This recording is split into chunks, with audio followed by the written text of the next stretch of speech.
12वीचा निकाल जाहीर झाला. बोर्डाच्या परीक्षेतील नागपुरातील रुचिका बाकरेनं घवघवीत यश मिळवलं. वाणिज्य शाखेत तब्बल 96.67 गुणांनी रुचिका उत्तीर्ण झाली. यात सोशल मीडियापासून 4 महिने लांब राहणं आपल्यासाठी फायद्याचं ठरल्याचं रुचिकानं म्हटलंय.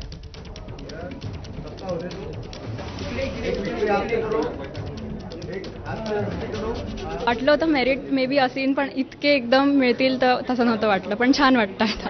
काही विषयांमध्ये पैकीचे पैकी गुण मिळाले. हो, संस्कृत आणि अकाउंट्समध्ये पैकीच्या पैकी आहे. तर पुढे काय व्हायचं आहे? मला चार्टर्ड अकाउंटंट. आजकाल विद्यार्थी जे आहेत किंवा तुमच्या वयाचे जे मुलं आहेत, सोशल मीडियामध्ये खूप वेळ त्यांचा जातो. कसं दूर ठेवलं होतं स्वतःला काही महिने? काही नाही, फक्त असं सांगितलं की त्याचं नंतर रिझल्ट दिसतीलच, म्हणून मग मी पण सोशल मीडियाच्या दूरच होती. आणि एकदा बंद केलं की तसं काही वाटत नाही जास्ती, एकदा दूर झालं की. केव्हापासून बंद केलं? मी नोव्हेंबरपासनं.